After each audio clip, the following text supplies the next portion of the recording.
안녕하세요. 오늘 함께 나눌 말씀은 에베소서 2장입니다.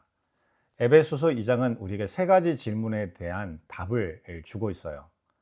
우리가 누구였는가? 하나님이 무엇을 하셨는가? 그리고 우리가 이제 누구인가에 대한 질문을 하고 있습니다. 먼저 첫 번째 질문입니다. 우리는 본래 어떤 존재였을까요? 바울 사도는 우리가 영적으로 죽은 사람이었다라고 이야기합니다. 즉 생명이 없는 사람이었다는 거예요. 죽은 사람은 어떻습니까? 아무것도 느끼고 받아들일 수가 없어요. 또 무언가에 대해서 반응하거나 행동할 수 없습니다. 근데 우리가 만일 하나님을 사랑하고 나는 예배를 드리고 말씀을 듣고 은혜 받고 있다고 한다면요, 그것이 우리가 영적으로 살아있다는 증거가 되게 하시는 것입니다.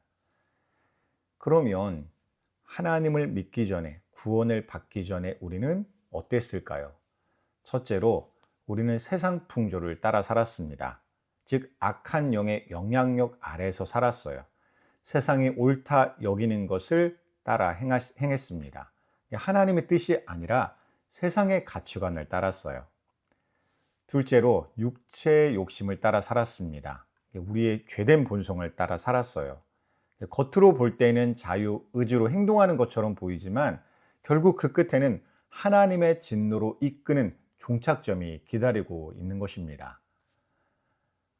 우리는 본질상 진노의 자녀였습니다. 하나님의 심판을 받을 수밖에 없는 절망적인 상태에 있었습니다. 그런데 4절에서 놀라운 전환이 일어나요.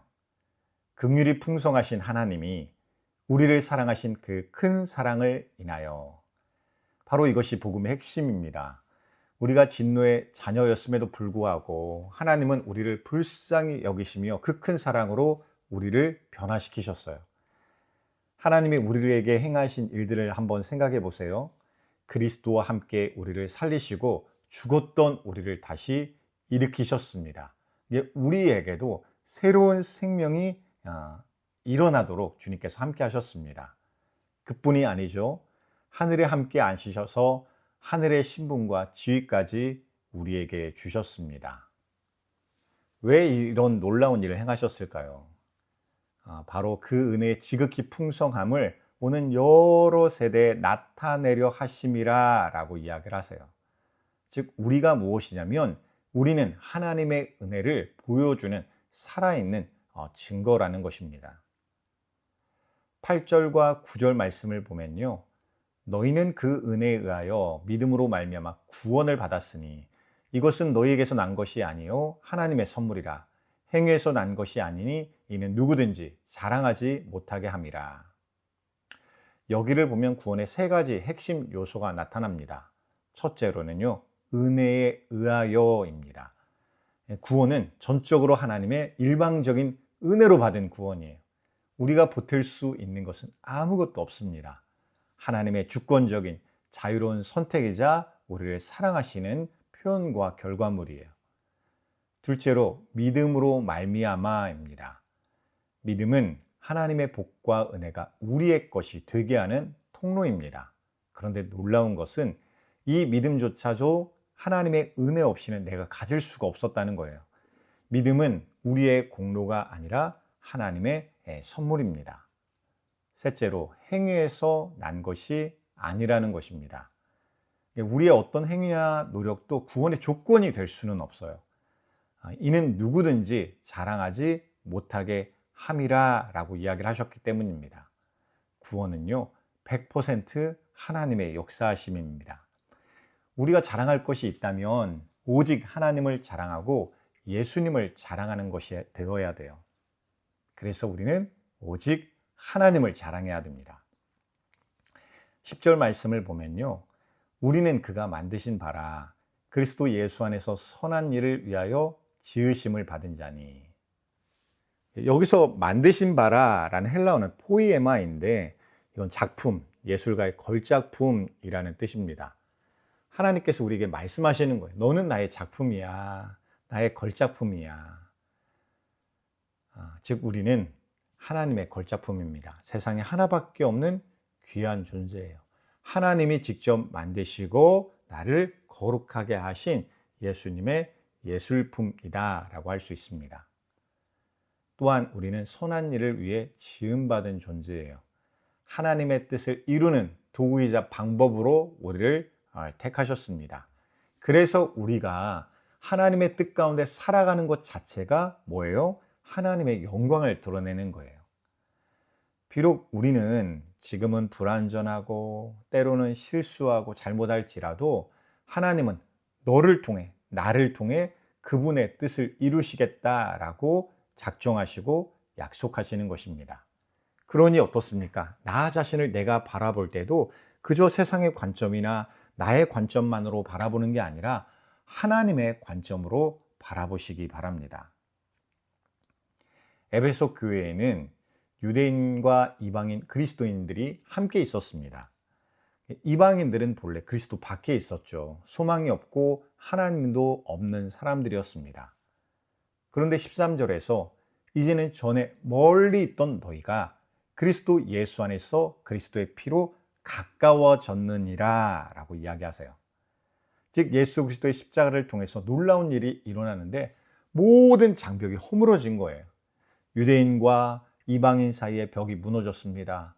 인종과 문화와 사회적인 차별의 벽이 허물어졌어요. 즉 둘이 원수되었던 것이 제거되었습니다. 미움과 분노가 예수 안에서 사라지게 되었어요. 대립과 갈등이 주 안에서 해결되게 하셨습니다. 이것은 단순한 연합이 아니라 진정한 화평이에요. 그리스도 안에서 새로운 하나됨을 우리에게 경험케 하신 것입니다. 19절부터 22절에서는요, 우리의 새로운 정체성을 선포하고 있어요. 이제부터 너희는 외인도 아니요, 나그네도 아니요, 성도들과 동일한 시민이요, 하나님의 권속이라. 우리는 이제 성도로서 하나님 나라의 동일한 시민입니다. 정식 시민권을 가진 사람들이에요. 더 이상 이방인이나 나그네가 아닙니다. 일시적으로 체류하는 사람이 아니에요. 또한 하나님의 권속, 즉 하나님의 가족입니다. 하나님의 자녀가 되었어요. 그래서 우리는 어떻습니까? 서로가 형제 자매라고 부를 수가 있어요. 단순한 호칭이 아닙니다. 예수 안에서, 하나님 안에서 저 사람은 나의 형제요, 나의 자매인 것입니다. 그리고 사도들과 선지자들의 터 위에 세워진 사람들이에요. 견고한 말씀의 터 위에 세워진 존재들입니다. 그래서 그리스도 예수를 모퉁이돌로 한 성전이라 할 수 있어요. 예수님을 중심으로 한 살아있는 성전이라 할 수 있습니다. 교회는 완성된 건물이 아니라 되어가고 있는 진행형의 성전입니다. 공동체예요. 그래서 성도 한 사람 한 사람이 예수 그리스도와 연결되고 또한 서로가 연결될 때 우리는 주님 안에서 거룩한 성전이 되어가게 되는 것입니다. 사랑하는 여러분, 에베소서 2장은 우리에게 세 가지 놀라운 진리를 보여주고 있습니다. 우리는 누구였는가? 죄로 죽어 진노의 자녀였던 우리, 세상 풍조를 따라 살던 절망적인 존재, 하나님 없이 소망 없이 살던 사람들이었습니다. 그러면 그런 우리를 향하여 하나님은 무엇을 하셨는가? 긍휼과 큰 사랑으로 우리를 살리셨습니다. 은혜로 믿음으로 우리를 구원하여 주셨습니다. 무엇보다도 하나님의 걸작품으로 우리를 만들어 주셨어요. 그럼 이제는 우리는 어떤 존재입니까? 하나님의 가족이 된 복된 존재입니다. 하나님의 성전을 이루어가는 거룩한 공동체예요. 우리의 삶을 통해서 하나님의 영광을 드러내게 하시는 산 증인들로 우리를 부르셨습니다. 이 놀라운 복음을 날마다 우리가 기억할 수 있기를 바랍니다. 우리가 받은 구원이 얼마나 귀한 구원이에요. 오늘도 하나님의 은혜 가운데 내가 살아갈 수 있다는 것이 참된 복입니다. 오늘도 그것을 깨닫고 내가 기억하는 것만으로도 우리의 삶이, 우리의 하루가 달라질 줄 믿습니다. 이제는 나를 살게 하신 하나님 안에서 나도 살아날 뿐만 아니라 나와 함께하는 사람들을 살릴 수 있는 예수 그리스도의 복음과 사랑을 전할 수 있는 우리 모두가 될 수 있기를 주님의 이름으로 간절히 축원드립니다. 감사합니다.